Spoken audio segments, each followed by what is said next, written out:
let's get started here with day 5 of summer camp. Just a couple of things I want to throw out there before we start digging in. This will be recorded. It will be made available for viewing later. You'll be able to find it on the clemes.com/summercamp page. Okay, the first 2 days so far are up.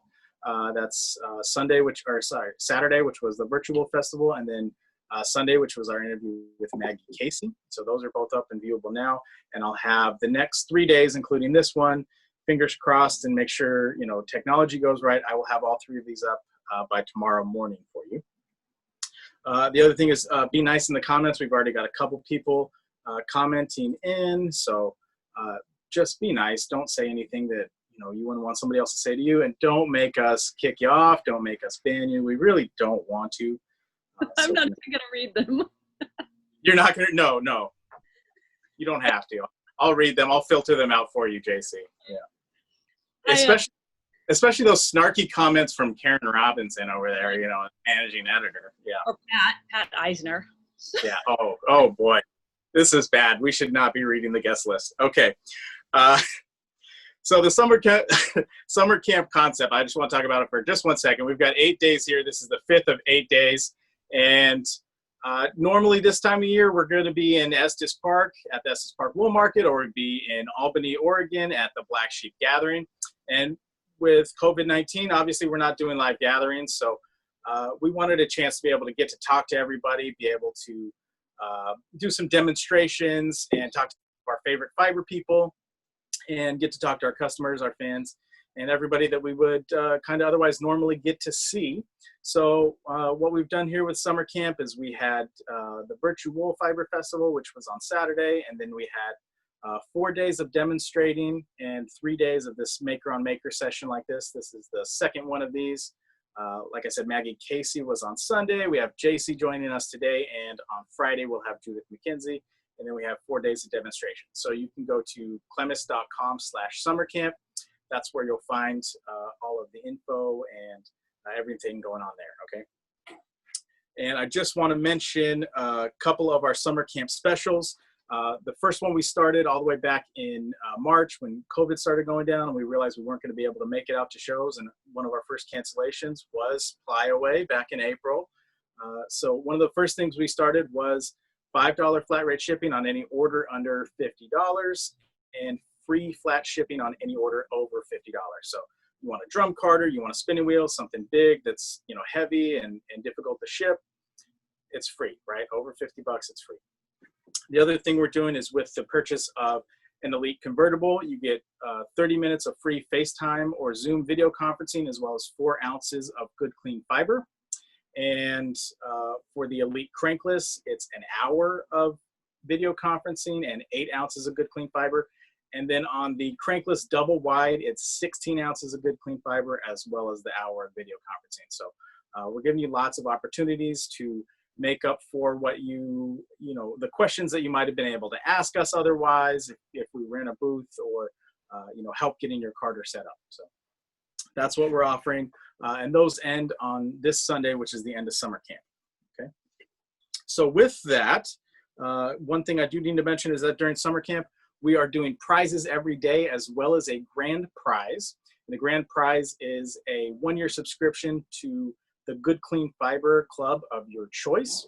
And the way that you get entered into that drawing is on Saturday, we'll make available a form, and you can fill out the code words from each day of summer camp here. And for each day that you enter in a code word, you get entered in that day's drawing. So you can get in multiple chances to win, okay? And today's code word is worsted. Okay, that was chosen by Jacey. And in honor of Jacey, today's giveaway is going to be the PLY Magazine Corradale issue. And we're giving away 4 ounces of Corradale from Good Clean Fiber. Okay. So with that, I think that was a long enough intro. And let's get started on the party here. A quick introduction for Jacey. And I'm paraphrasing from the PLY Magazine website, so she can't be too mad at me here. Jacey has spent the last decade falling in love with fiber, writing books, writing articles for various fiber and spinning magazines. self-producing a spinning DVD, and teaching all over the world. She is excited to marry her passions of spinning, teaching, and writing as the publisher and editor-in-chief of PLY Magazine. So welcome to summer camp, Jacey Boggs-Faulkner. Thank you so much. You I should are- probably update that. Yeah, it was funny when I first read it, I said she is excited to marry, and I thought it was going to say Levi. So I feel like my guy got kind of slighted in that one. I'm not sure what's going on there. When you were saying it, I was like, is he going to say I'm excited to marry Levi? Because that also should be updated. Yes, that part, definitely. Yes, we're on our 30th issue. That was like, that was a while ago. That was, 2012, 2013, right? When you first started? Hey, can people hear us at the same time, or does it switch back and forth? They can hear us at the same time, but I'm going to do my best not to talk over you, even though that's kind of my MO. I'm going to do my best to totally talk over you the entire time. That works. So as long as we're talking about this intro, as long as we're talking about 2012, let's just kind of maybe set the scene. 2012, 2013, when you first started this, we're coming out of a financial recession, just barely removed from that. Some people, still haven't recovered from that even now. But, the talking heads as far as business is concerned back then, and certainly even more now, would have said that anything in print is dead, especially if it's a print magazine and print books. And I mean, retail is dead as far as bricks and mortar stores, which are going to sell magazines and books. So what the heck were you thinking, Jacey? Walk us through that a little bit. I mean, that's an impressive decision. And I just my hat's off to you. Okay, so I feel like you're going into this with a incorrect assumption that I thought it all through. That I consulted any kind of like economic news or trend or anything. Which I think has been kind of my MO for my entire life, is that I just kind of do the thing and I expect that it's going to work. Which might be why things work, is I kind of go into things acting like why wouldn't they work? Right. But one, I mean, it's not totally true. I know that as a fiber person, we are not necessarily all digital all the time. Like, we're tactile people. And so I don't particularly like reading magazines or books on digital formats. Like, we all have iPad readers or I have a Nook, but I never got into reading stuff on it. I can listen to books like on my phone or whatever, but I've never gotten into reading it. And I just kind of figured that was probably the case for lots of people, and especially lots of fiber people. The only things I didn't like about magazines were that I wanted them to be nicer. I wanted it to be something that felt good to read. And so, in fact, we didn't even go digital for several years. Like I think we only went digital maybe 2 years ago. We started offering digital subscriptions. We just didn't even do it, mostly because when the magazine started, we didn't have very many people and I couldn't deal with trying to figure out how to go digital. But that's it really, as I was just thinking I wanted a magazine that I would want. And I didn't really consider a lot outside of that, except that I didn't know how hard it would be. I didn't know how much work it would be. I always say that if I had known that, I probably wouldn't have done it, because there's so many little things that you have to learn that I had no idea. I know more about the postal service than most people that work there. But I think I just, when I set up the Kickstarter, it wasn't until it hit its goal that I was like, oh man, like now I got to figure out how to make a magazine. But it was just, I don't know. I just always have assumed I could make anything work. I think that's a good approach. I think also when you feel that way, when you've bought in yourself, you also kind of will it to happen. True. I think I see a lot of that in you and in Levi as well. It's true. And in fact, so I called Beth Smith and Jillian Moreno, who are like two of my good friends. And at the time we were like we did a lot of stuff together. And I told them both what I wanted to do. And, you know, Beth said, that's a great idea. You should do it. And Jillian said, you're going to cry. It's going to break your heart and you should totally do it. And, yeah. And then we just made it happen. I have friends that say that, I say I'm going to do something and 30 seconds later I've done it, but it's really not like that. And it's not like it just magically happens. Like there's always a lot of work that goes into it. But I think that that's something that I have that maybe my parents gave me that I often don't see in a lot of, or I don't think I see it in a lot of people, like kids, younger people nowadays, is the fact that like you just put in the work. You do what you have to do.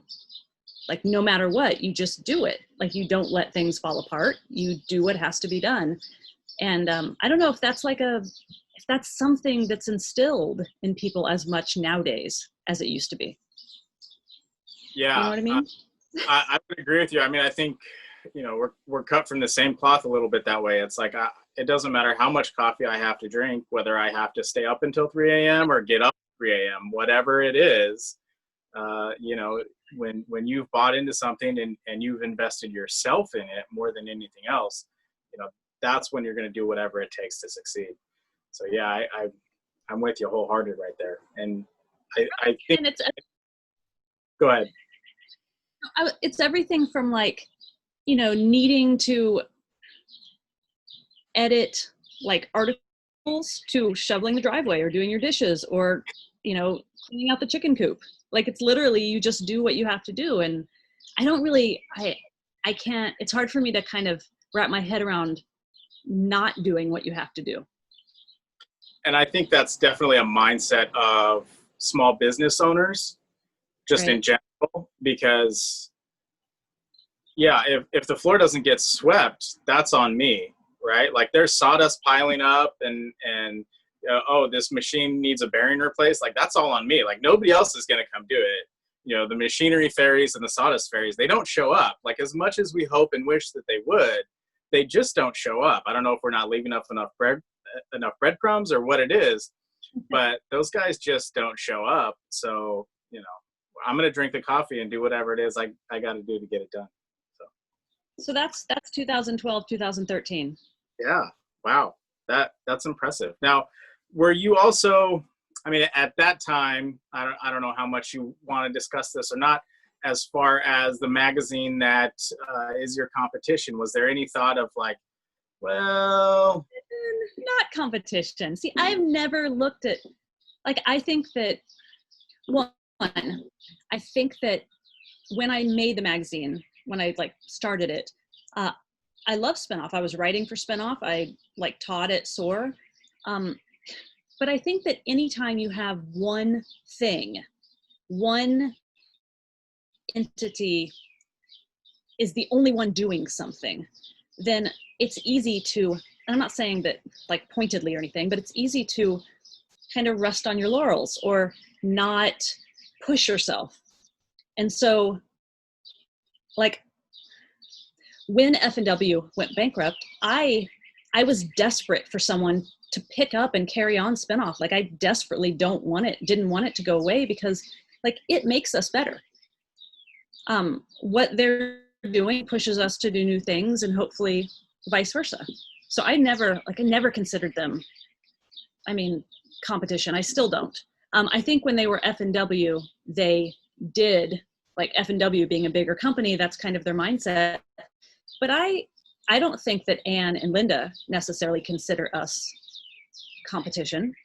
Like, I hope that, like, I always try to support all the businesses in our industry, and I think we're big enough to do that. So was that your question? Yeah, no, absolutely. Absolutely. I mean, that's what I'm looking for is, I feel the same way, when somebody asks us about Strouch or, anybody else that's out there, and it's like, yeah, I want something to be able to be compared to, because that's going to push me. Right. And I hope that in turn that I push them. I mean, I want people to read Ply and like it more. I'm not going to lie, but yeah. but I wouldn't want to be the only one. Yeah, if you're the only person in the race, what does it matter if you win, right? Like, yeah, I'm a competitive person, so yeah, naturally I want to be better than all of my competition, but I still want them to put up a good fight, right? So I think that's what you're getting at there too. Yeah, and I don't. I honestly, when I read Spinoff, I read it to like enjoy it and to see what's going on from what they're doing, but I never use it to like, they're doing this, better do something better, or like, I'm super stoked that they have like nice paper now.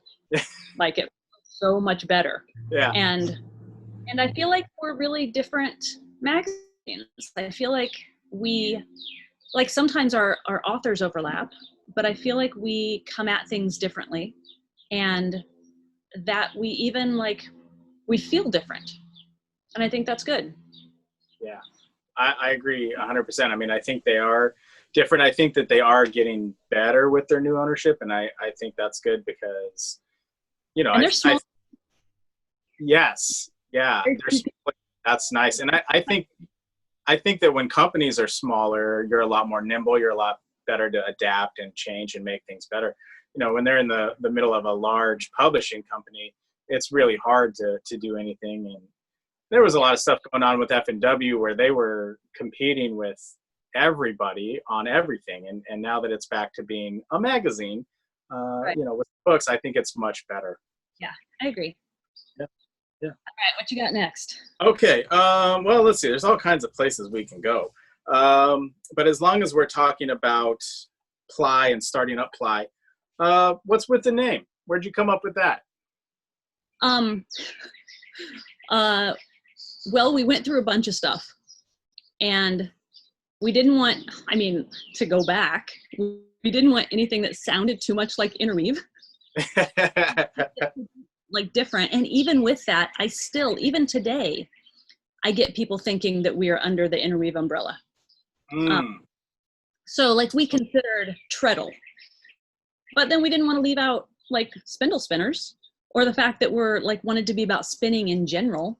And I guess we'll probably say that we leave out singles, but Ply, to me, it was easy to say. I think it's impactful. I liked how it looked. And I also liked the kind of double meaning of when you ply something, when you ply yarn, you can make it more diverse with blending. You can make it stronger. You can make it more durable.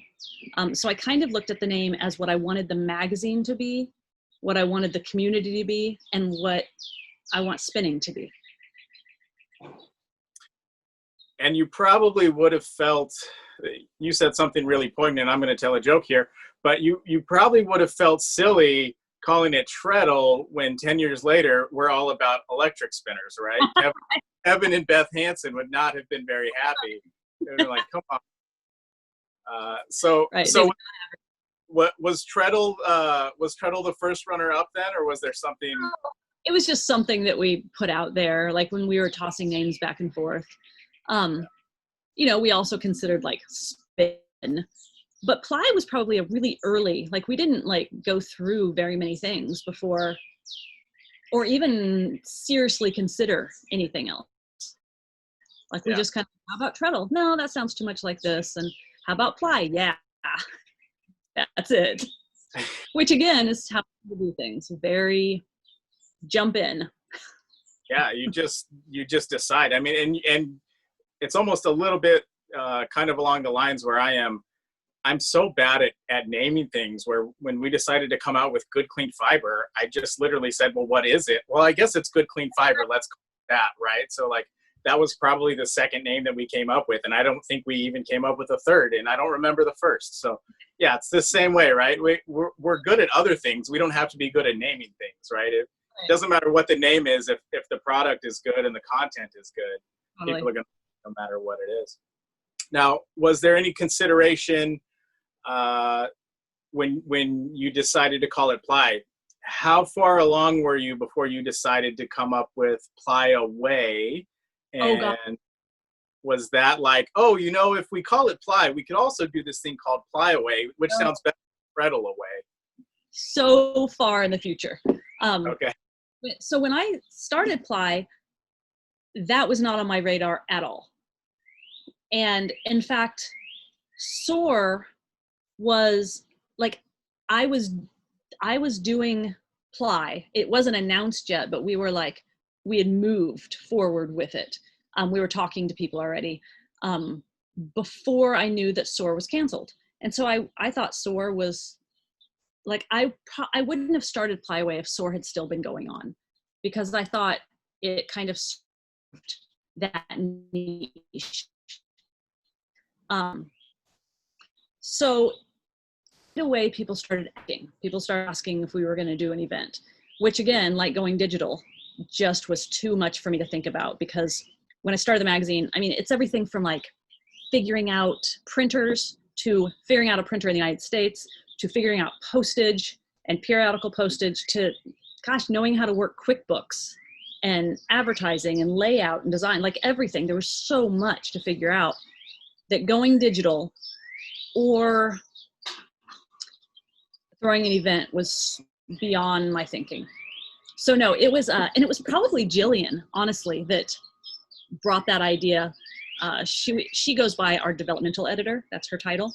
Because Jillian is really, when I was too tired to come up with any new ideas, Jillian is the one who, one, says, hey, have you thought about doing this? And two, is the one that when I do come up with an idea, she's the only person I know that will say, that is boring. That sounds like Jillian. Right? She's a straight shooter. Yes. Yeah. And so it was probably Jillian and Kitten, who used to be our layout and design, our creative director. I think he probably came up with PLY Away because he liked Fly Away, and it being like us being in the flyover states. He thought it was a funny like joke. All right. So it was quite a ways into it. But then we kind of jumped full into that too. Yeah, and so as long as we're on to PLY Away, then tough decision, obviously, to cancel this year. I think at the end you really didn't have a choice to make, so you had to make the only one. Yeah. Can you kind of walk us through the decision making process as far as, you know, what goes on there, and then financially, because you know, I don't know that most people or a lot of people even understand that when you run an event like this, you're personally liable, which means that lovely house that you're sitting in and that porch that you're sitting in with the breeze blowing around there, right? Like that's all on the line when you start something of the magnitude of PLY Away. So tell us a little bit about, you know, the decision and yeah, let's just go from there. So originally, when it for like say in January, kind of late January, February, when people were just starting to get like nervous about it, nothing had been really canceled yet. Nothing had been like no official orders had come down, and we were just like, no, we won't cancel. We'll just wait it out, see what happens. We weren't going to cancel. But as soon as kind of things came to light, like older demographics being more vulnerable, and just pretty early on, I knew that we were probably going to cancel, but we couldn't tell anybody. I sent an email around to the teachers, and I sent an email to the vendors saying that, like, this is likely that we're going to cancel, but we can't announce it because when you sign, and I tell you, it's the most stressful day of my entire year when I sign the contract for the next year of Flyaway, because you sign a contract with a venue saying, like, guaranteeing a block of rooms. And our block of rooms started at like 200. And the fifth year, it keeps going up because we never have enough. And so this year we signed a block of rooms for 625 rooms. And if that doesn't fill, I have to pay 80% of those rooms. And so that's the contract I sign. So in the end, it's like, plus you have to pay the food and beverage. In the end, it's like 180 grand that I owe this venue if I cancel for something that's not covered in their contract. And right. We've talked about how small, like, PLY is pretty small. We make exactly enough at the end of the year to print the magazines, to pay for everything, to pay everyone. Exactly enough. And so that is really not, like, that's the one thing that could have, like, wiped us out. And so I knew that we were going to have to cancel, but I couldn't do anything publicly lest the hotel system get a hold of it and use it as a, you canceled before you weren't allowed to, and so you still owe us. And I don't really know very much about that industry, except that they're hurting too, and enforcing those contracts is something they do to sustain their own livelihood. And so it was not it was a hard decision in that, it hurt my heart, for a lack of a better word, but it wasn't a hard decision when thinking about what's best for the community. And as for what, I had a lot of people ask about taking it online, will you do something online? And I just felt like we could not do that. I've never been good at doing things halfway.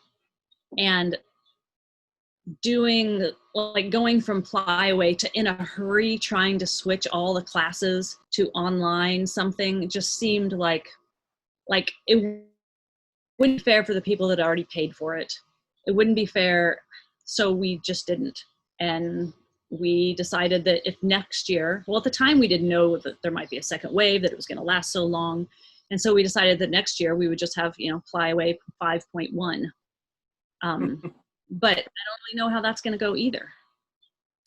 Yeah. I would definitely not want to put one in danger.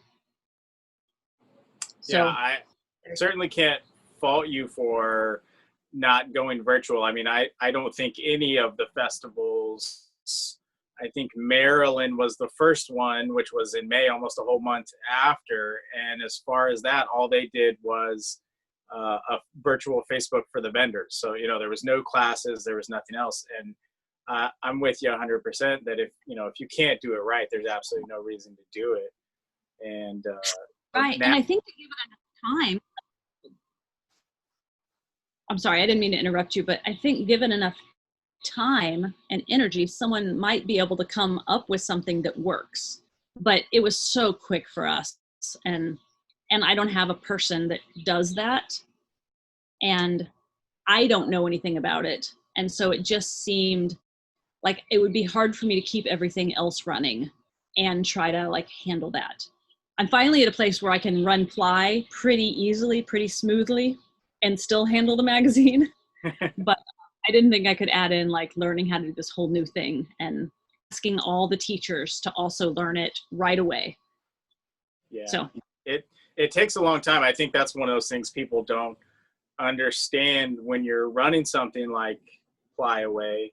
And, I go through the same stuff over here with Lambtown Festival, where we're planning, between 12 and 24 months in advance. Right. And so to try something on the fly is crazy. What we're going through now with Lambtown Festival, which is all the way out in October, is we're trying to do a virtual app-based event. And I can tell you, it's almost we're almost too late getting started with that, even though we already have all the information from all the vendors and everything else, but we're going through the same process where we know we're not going to be able to offer a full slate of classes, and a lot of things are going to have to be different. But you know, that's with 3 months. I can't even imagine trying to do it on 3 weeks. So that's pretty tough. I've always wanted a Ply app. I've always thought that would be awesome if you could like get your subscription in an app and read it, and then we could put up little videos. Again, don't know anyone that does that. Yeah. And I'm just now kind of getting to a point in my job where I have some extra time. Like I've hired enough people and I've kind of gotten things streamlined enough that I know literally what I'm doing every single week of the year. And I've parsed out some jobs that I'm comfortable not doing, which took me a while to reach a point where I was comfortable giving anything up. But I'm now at a point where like I could look at least finding someone to build other things for us. But I think that's a great idea. Yeah. The one thing I'll say is that it's not cheap. I recently hired a web developer to kind of streamline our website so that it's all on one platform instead of like how I had to kind of piece it together because some people wanted to pay with PayPal and some people wanted credit card, and you have to have subscription management and all these different things that like I had no idea about. And so we kind of piecemealed it together over the last, 8 years. And so I hired someone just recently to build us our own thing. And you're right, that is not cheap. And add in the fact, COVID, and add in the fact that he just had a baby. And it is not going as fast as we planned either. I can tell you that second part. You need some coffee when you have one of those things. So Levi has wanted to have another baby for a long time. And I don't know if you guys know this, but I just turned 45 this year, a couple months ago. And that seems like I might be done with the babies. Because on the baby front, I will say that you gave me some excellent advice when we at the end of Ply Away last year. You said, here's some free, completely unsolicited advice. You said, make sure to communicate, what your expectations are of each other. Yeah. And that was really good. It's been really helpful. As far as when something doesn't happen or something does, and then I go, oh, well, I didn't even ask her to do that. Why did I expect that to happen? So I think that's been excellent advice. So as long as we're talking about that, what have you got for me for a toddler? Because he's 11 months now and he's just starting to walk. So. Okay. My advice for kid raising in general and for life in general is say yes as often as you can, because we hear no so much.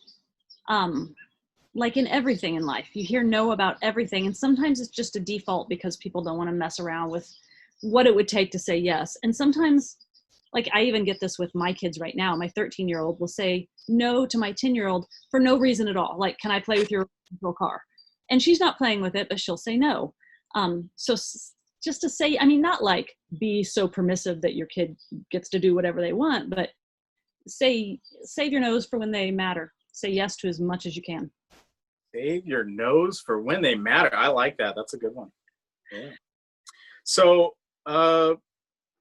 let's move on to something that you didn't say no to, which is publishing books. I know right from the beginning, as soon as you had the magazine, I know it was one of the first questions out of my mouth because I feel like there was a big void there. Yes. But you said yes to publishing books. So walk us through that process, and then maybe we can talk a little bit first about your book that came out, was it 2 years ago? And then about the new one that's out. Yes. Okay. So again, Jillian, the thing about being successful is to listen to people that have great ideas, right? Like I will take an idea from anyone that offers it. If it's like, I think some people get hung up in like taking credit or whatever, but I'm so lucky to have smart, creative people on the Ply team. Like I will never, ever say that any of this stuff is all me at all. Karen, who's on here somewhere, is our managing editor, and she has great ideas. Like, I value her. I feel like I couldn't, like, I constantly tell her, you're not going to quit anytime soon, are you? Because, like, I feel like everyone that I work with, I could not do this without them. So Jillian, I'm sure, I don't remember exactly, but I'm sure it was Jillian that came and said, how about doing books? And she's like, she would head it up. She would kind of be in charge of it. And so we said, yeah. And so on the third year of Plyway, it was the first year that we made a profit. Like, before that, we've always just strove to break even. Strived to break even. And on the third year, we made enough of a profit that we said, okay, let's just take this money and put it in books. Like, launch our first book. And so that's what we did. We put that money into books, and she heads it up, and she takes the proposals, and she sends them to me if she thinks that they might be a good fit even. And yeah, I didn't know how to print books either, but I figured it couldn't be that much different than magazines. The one tricky thing is, well, so many people say that Ply is kind of like a book, like, anyway. The one tricky thing is figuring out how to print books in this country. So we actually print with our same magazine printer, which is about 45 minutes from my house, which is really nice because we used to only print enough that we could take a trailer and go pick up the back issues and bring them to our house. But now we print, because we could pick up like 1,000 in a trailer, 1,000 back issues. But now we print enough that we have them haul them out in a truck, and we have a cave in Kansas City that we store them in, which is awesome because you don't pay power or electricity, and the temperature's always exactly the same. So, and I didn't know that the whole time. It was like $100 to have them deliver them, which would have been so much easier than us carrying each box. But you feel like, right? You feel like I better do this myself because that seems expensive. I'm not even going to ask. So I used to keep the magazine mailing list, like our subscription list, by hand in 4 Excel sheets for each season. And each issue I would drop off one and just make a new one by hand. And I didn't know that for like $200 a month, I could have a software do that. So I did it for like 2 years. But so that was the hardest thing, is figuring out how to make something not look like a magazine.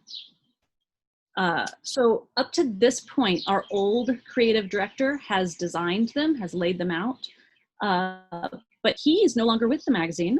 This new issue, if you've seen it, is with our new layout designer and our new illustrator, which we've never had, like a dedicated illustrator, which I'm super excited about because I just love her work. And now Ply is an all female team. Not necessarily like I didn't entertain like hiring like males for the jobs. It just worked out that the people that we love the most were female. And so my point to all of that is that Kitten will not be laying out the next books. So I thought it was bad form to publish books and start with my own book. That seemed a little bit like self-serving, like nepotism to the like worst, right? Like I always think, like, I've never had a real job. I've never had like a job where I went out and got hired with like a resume. I mean, I've always, and I don't mean not real jobs. Retail is real jobs, serving table, but like a professional, like I had to have qualifications beyond like whatever, you know what I'm saying? Oh yeah. I always think that to get this job, which is kind of like when I say like I'm a editor-in-chief or I'm like I run a magazine, sounds fancy. To get that job, I had to create it, right? I had to like make up a company. And I feel that like the same way to like get a book published, I had to like like make a publishing company. But Jillian said that it was okay. Well, there's that. I mean, that's definitely, that's pretty good. Like you said, if she says yes, then you just go for it. But at the same time, even though it was the first book from your own publishing company, it wasn't the first book that you had written, published. So it's not like it was like, hey, I'm going to do this brand new thing and let's see who buys it. By the way, I'm going to cut myself the check when I do it. But no, I mean, it's not like you were just starting. Just left the money in PLY for the next book. That was also the thing, is that we could afford to publish a first book, but I couldn't really yet afford to pay an author. So we used the first book to pay the next authors. And now we can pay the authors with their books. So that was kind of nice. Also, I'd been writing this book because I actually first, a long time ago, wanted to do it with Interweave. But they refused because they wanted there to be photographs. They didn't want it to be illustrated. And I wanted it to be something people could write in, and like that. I wanted it to feel more personal, to be like their book instead of my book. And so I didn't do it with them. And so I'd been working on it for years. So it was also very quick. So that was that. But at the same time, we signed contracts with 3 other authors to have them write books. And so those also have been in the works for a while. Stephanie's just came out. We have a much bigger book coming out with, I don't know if this is public knowledge, but with Maggie. She's been working on one for a while. I was warned to secrecy about that on Sunday. So since you broke the news, I feel much better about that. Yeah. And hers is not, so we decided to have kind of like 2 or 3 sizes. The one that, or types, the one that Stephanie and I did were more like, we wanted them to feel more like almanacs. Like it was your personal book. We kind of picture it being kind of dog-eared, and you carry it around, or you write in it, or you take notes, or like, you put it in your spinning bag, like something you refer to in that kind of personal way.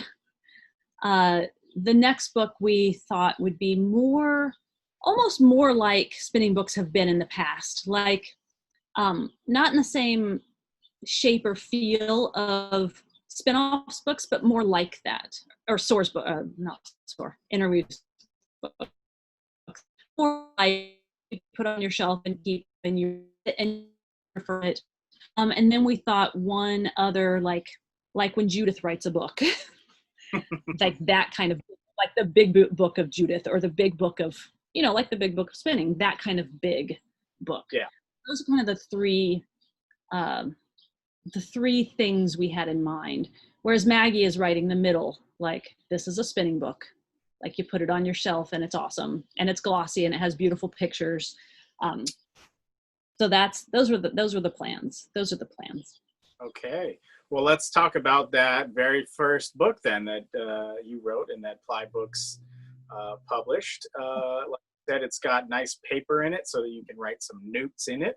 And why don't you tell us just a little bit about what's in it? Sure. Well, it's based off of the idea of things to do before you die, right? Like bucket list books. Okay. Yeah. It was kind of a tongue-in-cheek 51 yarns to spin before you cast off. Essentially, 51 yarns to spin before you die, with one off for rest or holiday or whatever. Also, because I could not think, there's only 51 yarns. That's all there are. 51 yarns. So it's essentially, it's categorized into like breeds and plies and structures. And so, it's just, and each, so I didn't want it to be, here's a yarn you should spin before you die, before you cast off, and here's how you do it.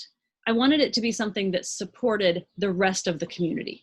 Like, here's what you should spin, and keep your notes in here that you spun it, or put a swatch in here, but utilize the books that you have and the magazines and the YouTube videos and the classes you take from your teachers to learn how to do it. Learn from your spinning circles and your groups and your guilds, opposed to just another book that tells you how to spin, because you couldn't teach 51 yarns to the extent that I would want to in a book, I think, and you wouldn't get all the nuance.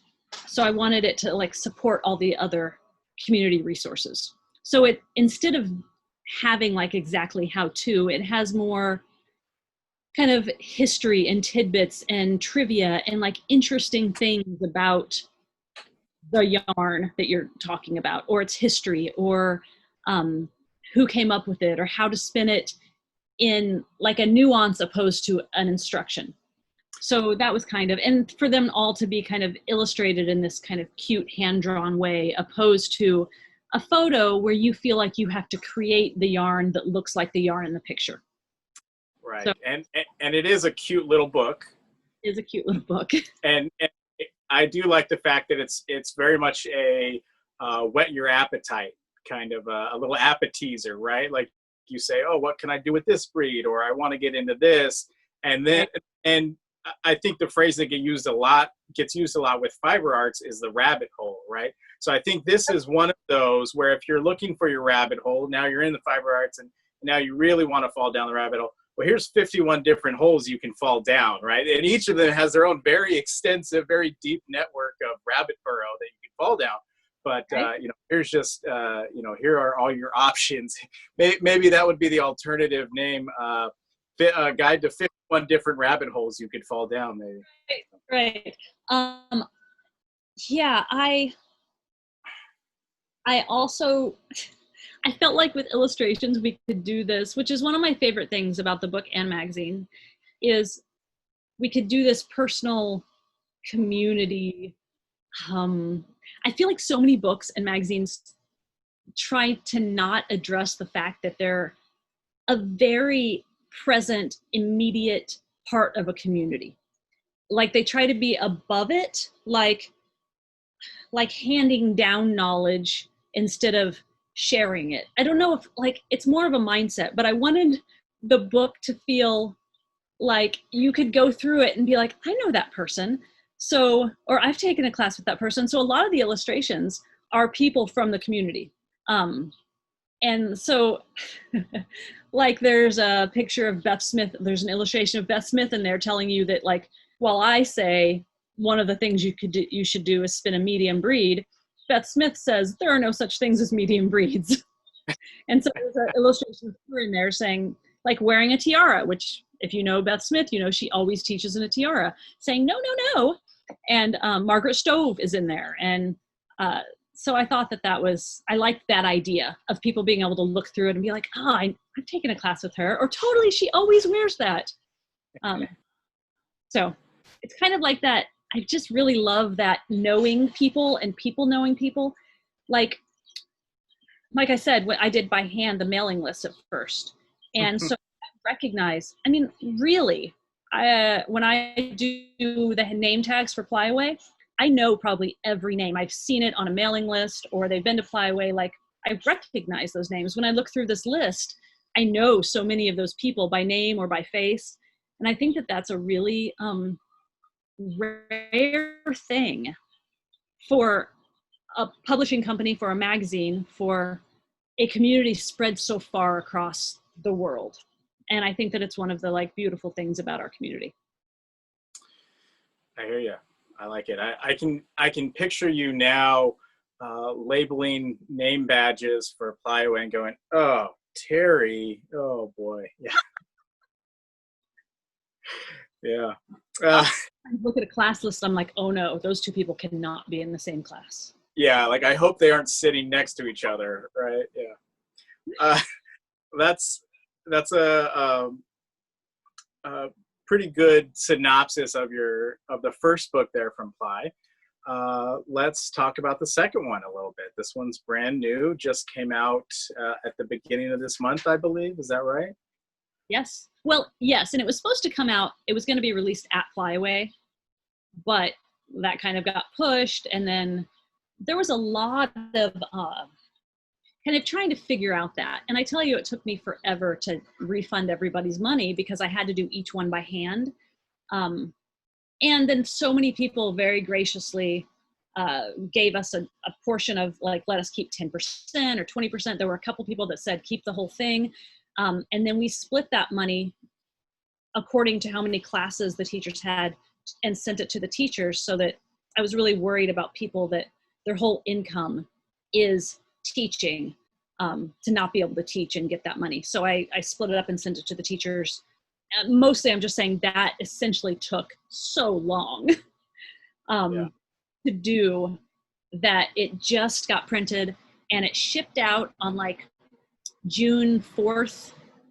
And so everyone that had already ordered it, it is in the mail. Of course, it goes media post, and so it takes a little bit. But it is in the mail. When you order it on the website, it ships out like right away now. So they are out and ready. But you want to know what it is? Yeah, let's talk about it. So if you have met Stephanie Gausted, you probably all know her. I'm nodding because I'm imagining all of you going, yeah.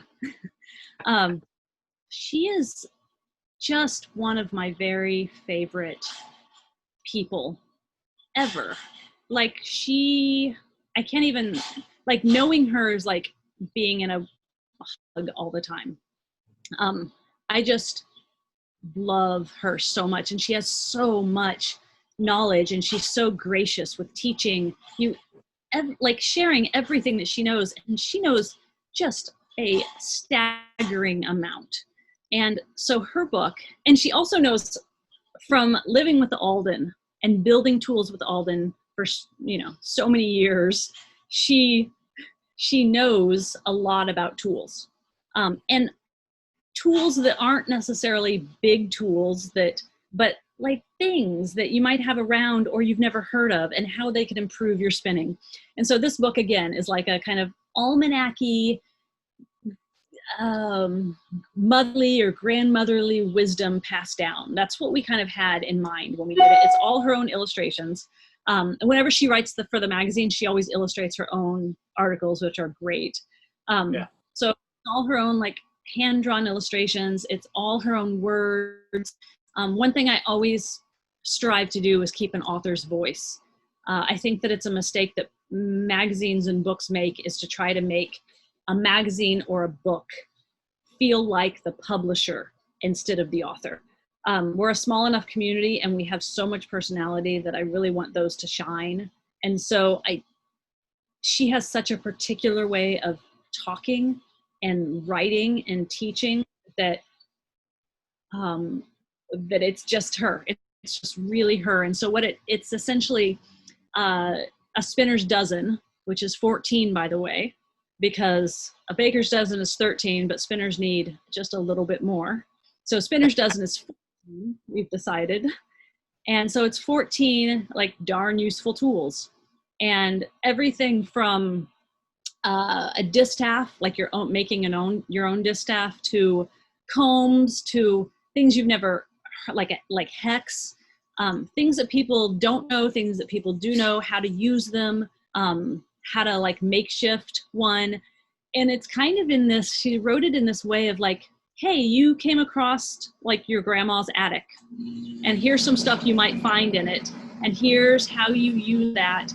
Not only how you use it well, but how you use it to actually improve your spinning and your yarn. And did it just get really loud? There was a little bit in the background there, but it's okay. Okay. And so it's just, it's so beautifully written and so her and so useful that I just love it. I really, really love it. So that's. She is, her knowledge is encyclopedic. Stephanie is just wonderful that way. Yes. I ran into her back in February. She came to Stitches West, and I saw her a couple booths down. I was actually out of my booth, and she walked over and she said, "Do you know where the term worsted comes from?" And I was like, "I have no idea." And I'm not going to spoil it because I know she was writing about it. And I think it's maybe in an article of PLY that's coming up, or maybe it's even in that book. I don't know. But she said she was doing some research and she found it. And so, you know, I don't think she even said hi. She just started in with that. And I mean, if you know Stephanie, that's perfectly it. And as long as I mention the word worsted, that is our code word of the day. So everybody write that down. And you'll need that on Sunday. And as long as we're talking about these two books, the thing I want to say is that they are both available on our website now. I don't have them in my hot little hands yet, but Jacey has said that they are on their way. And so we have both the first and the second book from PLY Books on the website. And I will tell you all, it's $24 for each book, which is $48. If you remember what I said at the beginning of this, it's free shipping for $50 or more. So go find yourself a little bit of good, clean fiber for a few ounces and a few dollars, and you'll be getting a little bit of something for free there. It's like we planned that. But we did not.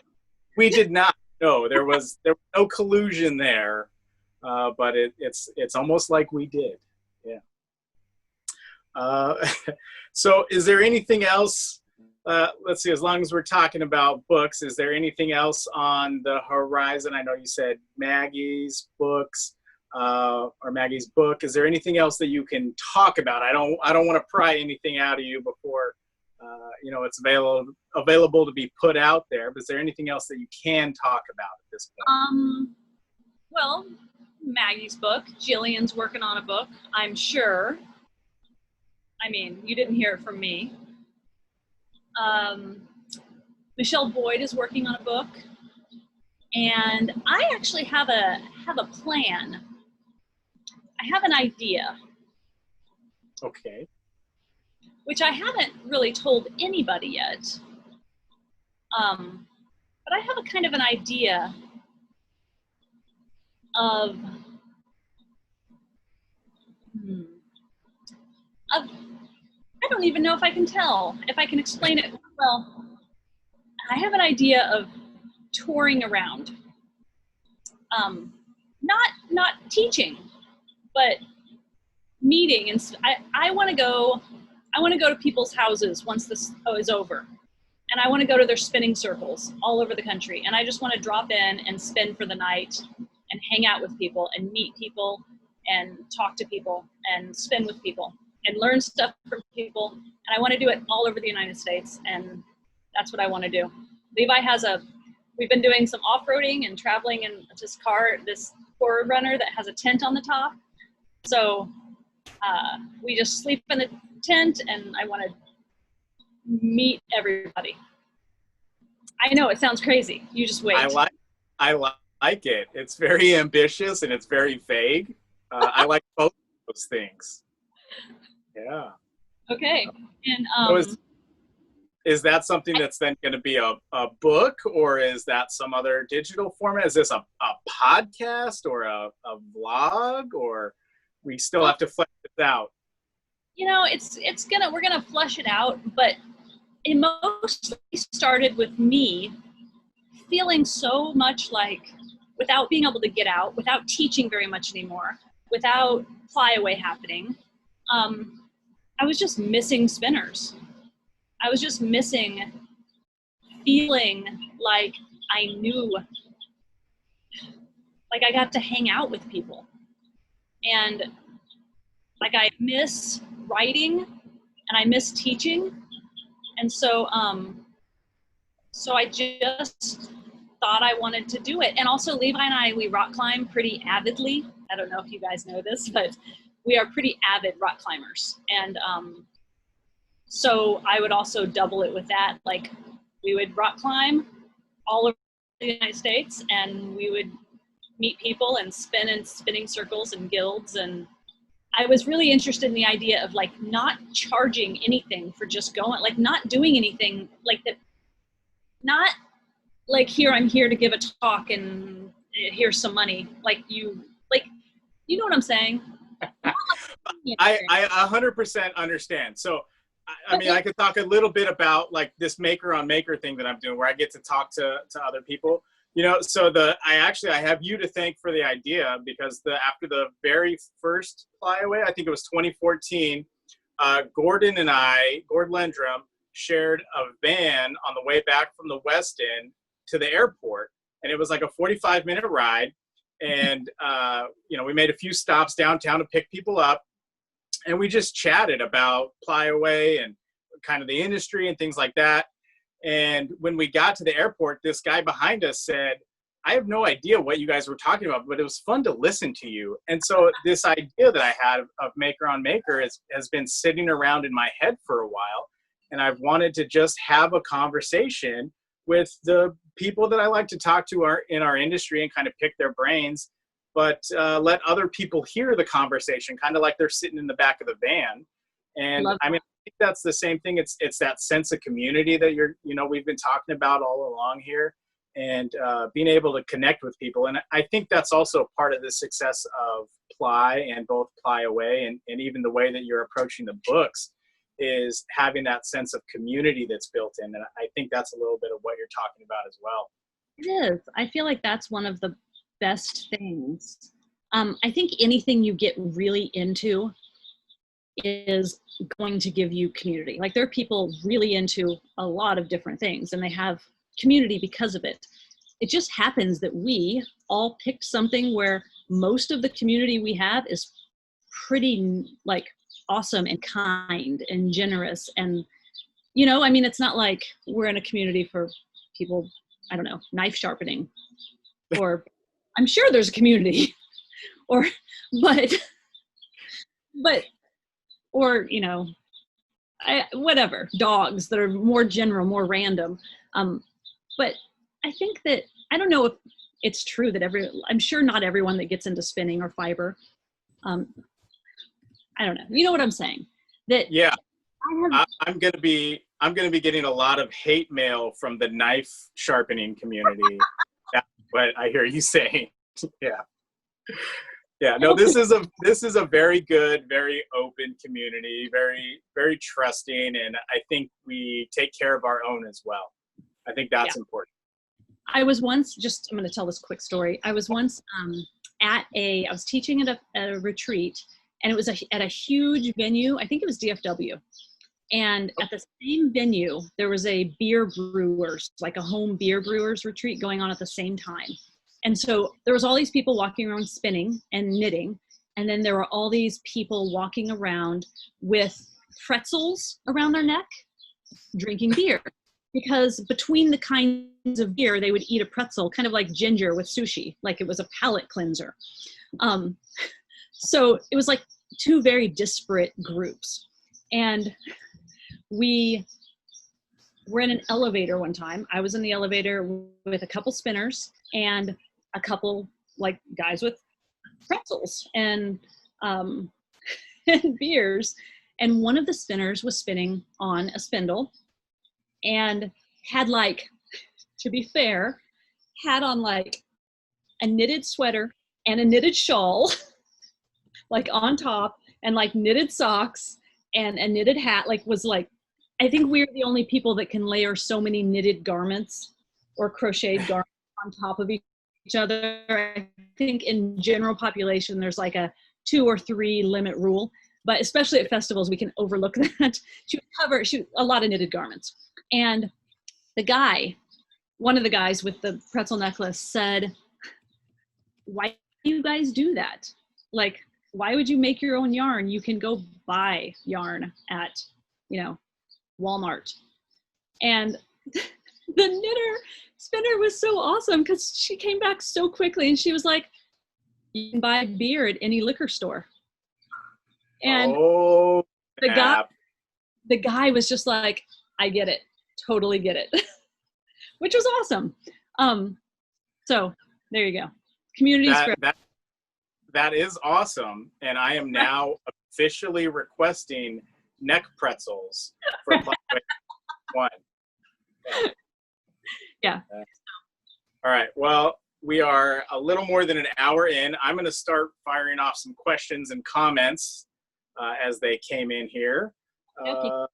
So let's see. And if anybody has a question, make sure you put them to everything. I'm not going to put, make sure you send them to everybody. Don't send them directly to Jacey. I'm not going to put her through that.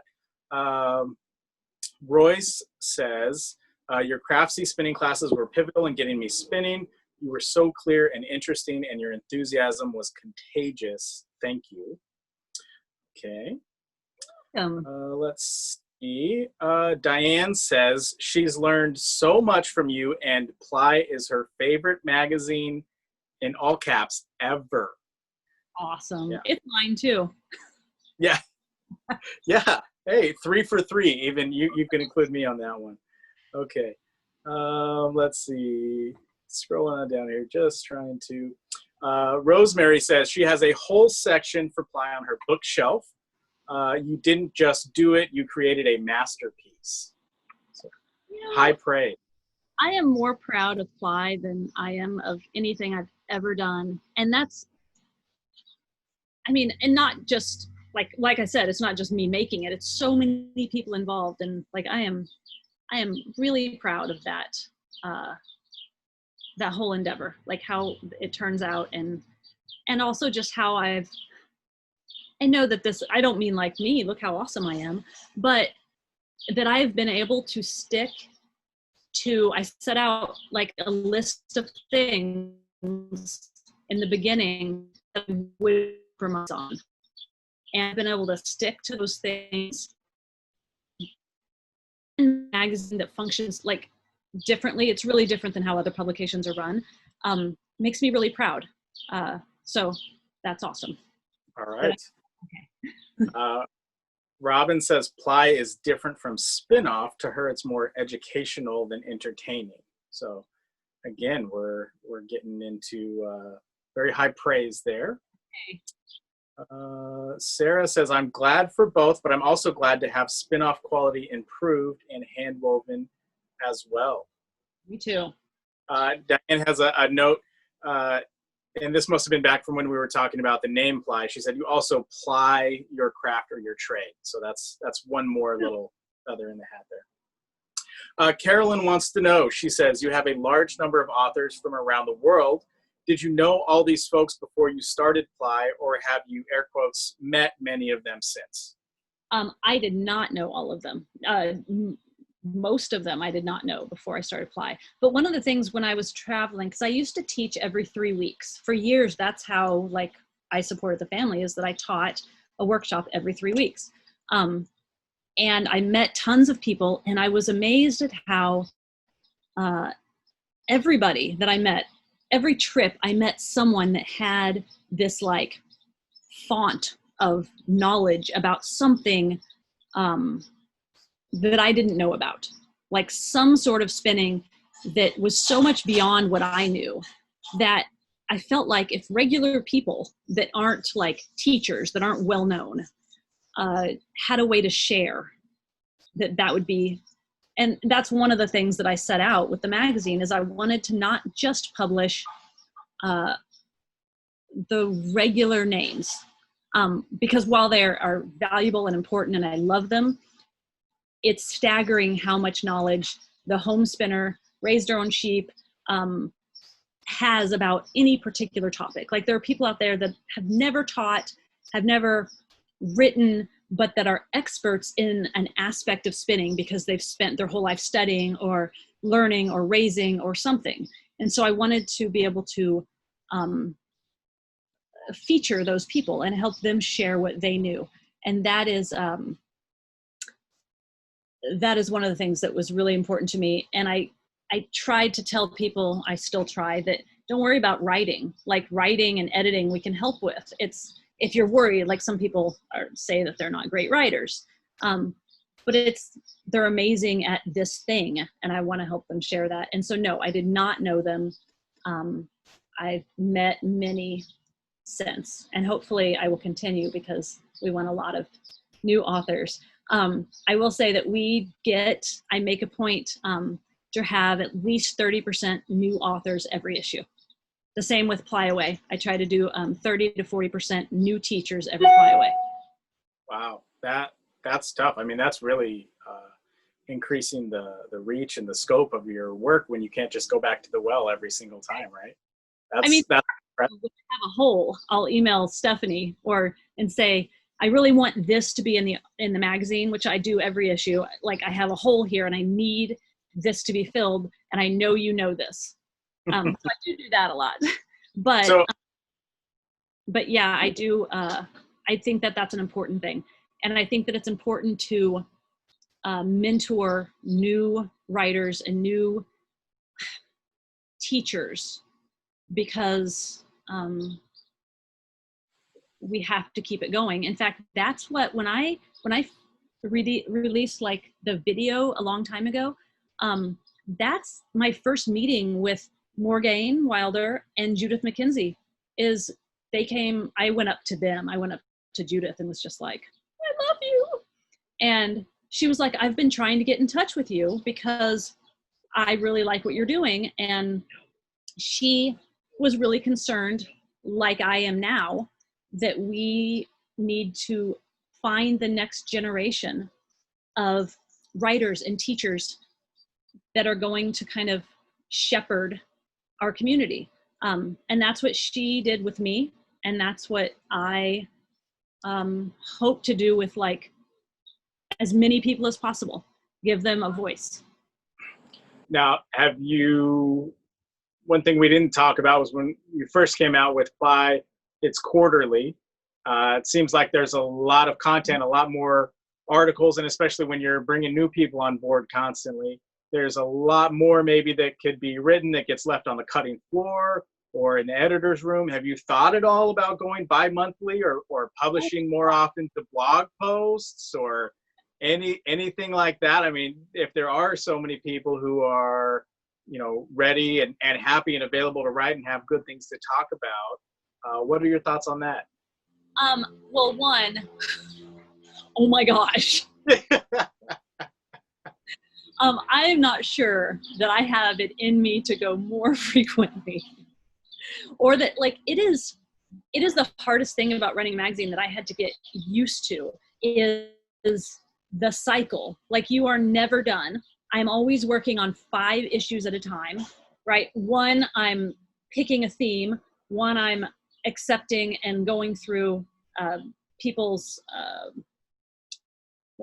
proposals for the issue. One, we're editing and copy editing. One, we're photoing. And one, we are like laying out and design.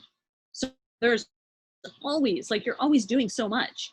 And so to try to do that even more frequently, I think would be really difficult. Now, I will say that I've gotten pretty good at picking the right word count. So every PLY magazine has about 42,000 words in it, which is about the same word count as a book. My spinoff book, or my interweave book, was 41,000 words. So every magazine has about 42 to 44,000 words. And I have gotten pretty good when I kind of lay out an article in my head with the authors and the articles, hitting that word count. So sometimes we have 1 or 2 that get cut, and sometimes we have like a hole that we get to put a full page picture in, but generally there's not a ton. Now, when I'm going through proposals, I will find articles that I love that I don't have room for in the magazine, because building an issue is not just about picking the best articles. It seems like it would be, but sometimes you get 4 articles that are all amazing, but they're way too close. There's way too much overlap. And so you have to kind of build this round issue that also has lighter pieces, has community pieces. And so you've got to pick great articles, but not necessarily, like, there are some great authors and great articles that don't get picked because it just doesn't work in the overall issue.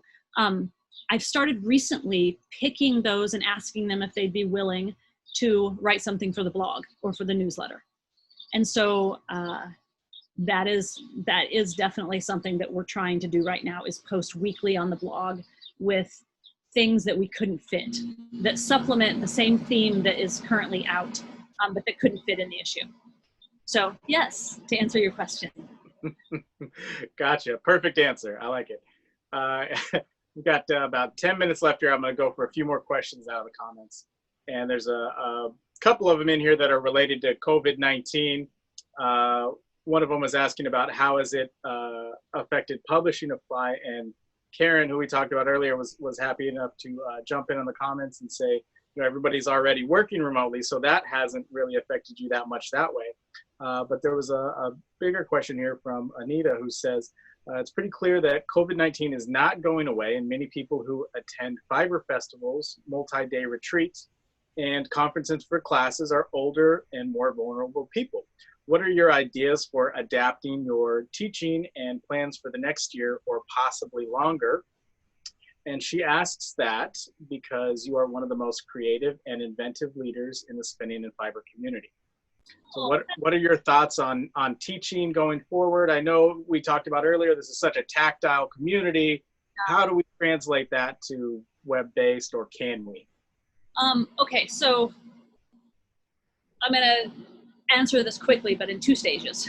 The first one is, yes, we work remotely, so it has not affected us working, but it has affected our photo shoots. The next issue you get was shot all at our photographer's house in masks, and we didn't use models except for us or the kids, because we don't want to put anyone at risk. And she's immunocompromised. Our photographer has MS. And so it's especially important that we're careful. So it has only affected us in that way.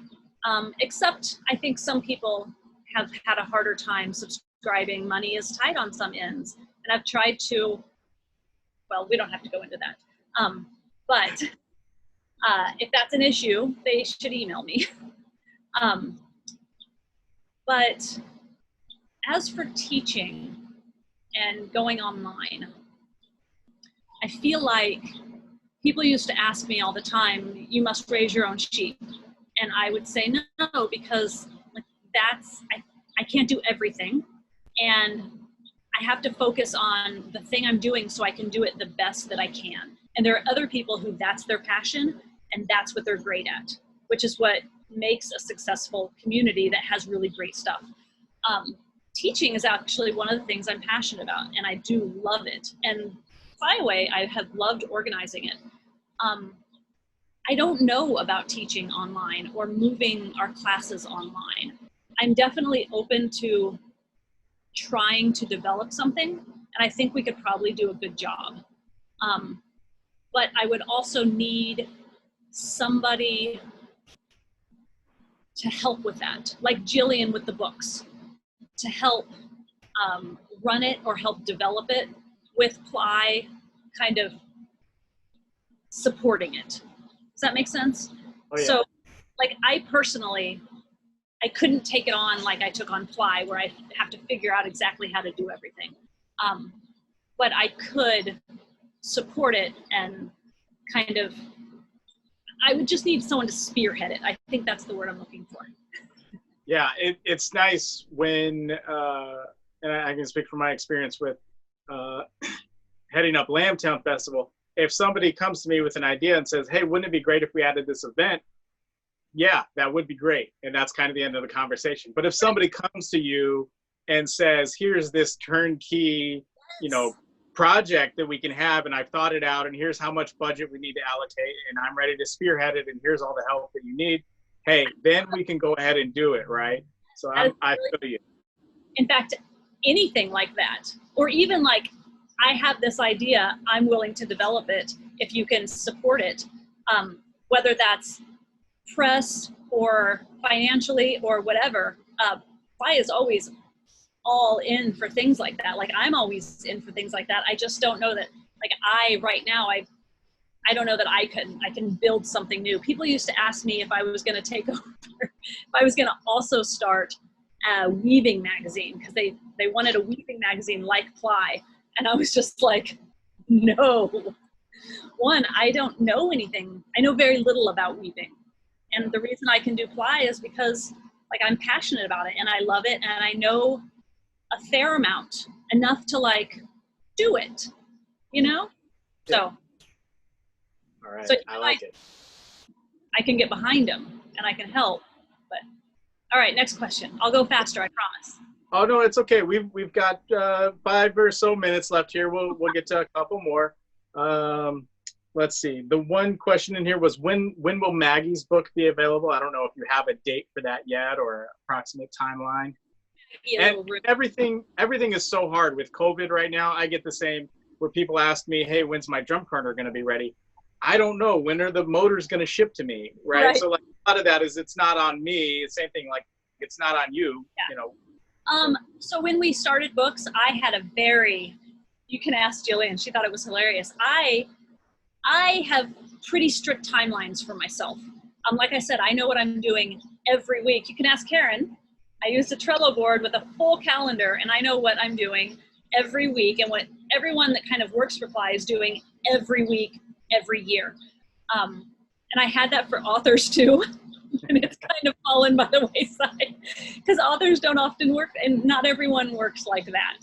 And so we're giving her a little bit of room. She's working, you know, with the virus and with closing the shop. There's a lot of things. And so we don't have a date on that. Hopefully it's coming along. She did tell me when I interviewed her on Sunday. She said she was working on it, and I think she said it was almost ready. So awesome. And I will second Trello. Gina, my wife, turned me on to Trello. That's a way to keep organized, and lots of plugins and different, like the calendar function, all kinds of different things. Yeah, I use the list. Like PLY is on there. Like I use the list monthly. Yeah, for the whole magazine is on there. How I run it, my schedule, totally on there, and awesome. The whole team is on there, so it's awesome. Love it. Yeah, it's great. Okay, a couple more questions here. Jean says, and this one isn't a question, it's more of a comment. She says, you're questioning your online teaching, but your 2 Craftsy classes are excellent. Your teaching of how to spin evenly across the top is the very best. Oh, and then she says, better than Judith. So. Oh my God. Yeah, it's just a different method. I find that it works for lots of people, and some people, all that they need is like, move your elbow. Yeah. But thank you. It's not the teaching part, it's the like building and figuring out how to deliver it to people and how to make it how to make it be able to replace in-person teaching in a way that felt it's not going to feel as good, but in a way that replaced it in a way that was meaningful. Yeah, so it's not the teaching, it's figuring out, having someone else kind of lead that event, that movement. Yeah. I like it. One more question here, and then we'll wrap it up and get moving on here. Last question is, do you think you'll ever revisit topics in PLY Magazine? Yes. I definitely do. I still have a list. People ask if I'm going to run out of topics, and no, I'm not. I have a very long list. But I do also have, there are more things that I think can be said about lots of the issues. Silk being a main one that I think people want to revisit, also because it's been out of print for so long. But yes, I do think that I will. Okay, hang on. I'm going to do this. We have a minute. Watch this. Are you ready? Okay. Will I be making any more videos? I hope so. Sounds like a road trip. Yes. Ooh, okay. I'm coming to Maryland. I'm totally up for that. Knitting Buddha, I'm there. Roy, there's only one book on your site. Fix it. Yeah. Hey. So I was going to mention that clemens.com/summer camp, and then scroll right down to today, where you would have registered for today, and we have both books on there. So they might not be showing up in the book section of the website, but they are both on the summer camp site. So my apologies there. Diane, favorite thing to spin? That's a really hard topic. I'm gonna say though that I have really been enjoying the supported spindles because I did not know how to use them before. And so I really have loved that more than I like suspended spindles. But woolen, because it took me a while to learn. And so I really love spinning woolen. We don't compete, yes. Community yarn, I like the idea of. Camping and rock climbing, I'm in. I'm almost done. I think you're invited everywhere is what it looked like in the comments. LA, in Indiana, okay. Yeah, they're Okay, Albuquerque, Whistler. I mean, you're going to be everywhere. It's going to be the JC National Tour. I would like to teach again, even if it's just three times a year or 4 times every 3 months. But I also really want to do this, like, other thing I've got in my head. Well, you could kind of do both. There's the first full weekend in October. There's a festival out here in California that I know some people. We could probably get you in. Yeah, so keep that in mind. I know people think it's I will, but people think I haven't taught it flyaway, but oh my gosh. Like it's not like you're not busy that weekend though, right? Like that one I see would be a lot harder than making the first book that you published your own, right? Oh my God, yeah. That is also, it's just, last year it wasn't as bad because I kind of figured out how to run it better. But like, again, I helped, like people helped more. Like I was able to give up some responsibility, but man, it used to wipe me out for a week. Can you imagine Levi running the joint for a whole week? Oh my goodness. If you were teaching the whole time, I don't know. Maybe we put one of the kids in charge. Maybe Utah's up. I don't know. I don't know what's going on. 18 and he's going to college. Oh, yeah. Internship, I think is what we call it then. Yeah. All right. Well, let's leave on just a couple of notes here. Worsted is the key word for everybody to know, so keep that in mind. Save that. You'll need that for later on in the week when you're entering that for the prize. Jacey, you had a great quote that I just had to stop and write down here earlier. You said, save your nose for when it matters. I think that was excellent advice as far as general guidance of life. Do you have anything maybe that's more spinning related rather than general life advice? I was just gonna say, it's funny that like your take home from this has nothing to do with spinning. It's all about parenting. You know, I think that that's also true of spinning. I mean, honestly, I think that would be. It's one of the things that the first book was about. Is you don't know what you like, you don't know what you might love until you try it. I didn't know. Like, I really had written off supported spindles for myself because I've never gotten the hang of suspended spindles in the way that they were easy for me. They're not as natural for me. And so I never tried until this issue. And I didn't say no to like being the person that had to take some pictures, and I loved it. So I would say that the same thing is true. And learn from as many people as you can. Everyone like knows something they can teach you. Oh, and one more thing, one more takeaway that I think is super important. The way that you do things is not wrong. Like there are a gazillion ways to do things. And if you're making yarn that you're happy with and you're not hurting yourself, then it's right. So that's my takeaway. That's your takeaway. There we go. I can't think of a better note to end it on than that. Thank you, Jacey, for joining us today. Thank you, everybody on Zoom, everybody on Facebook Live.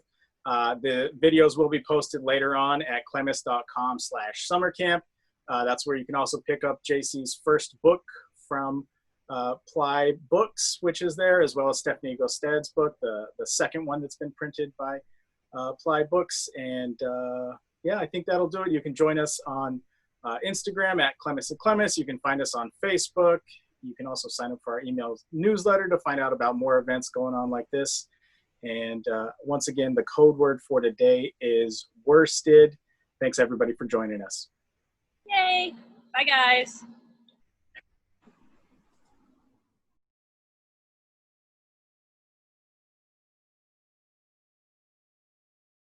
Sure. Is there a delay, or are we on?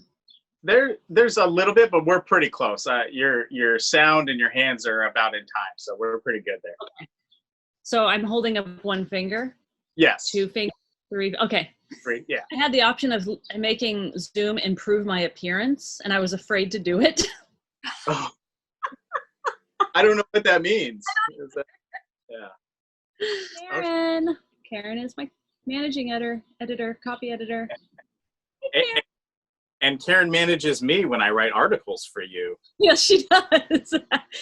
So we better be nice.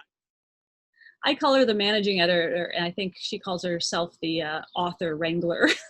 I think that's pretty appropriate. She probably has to do more wrangling with me than most, so I apologize right now, Karen. All right, so then, oh yeah. One of them, okay, we've had those tadpoles for like 3.5 months. We got them out of a pond, and one of them just now grew legs. Like, very exciting to me. Like, we've been watching this stupid tadpole for 3 months. Yeah. I'm like, I've Googled so many times, why aren't my tadpoles growing? Like, have I stunted them? Olive said that we shouldn't have let them start smoking so early.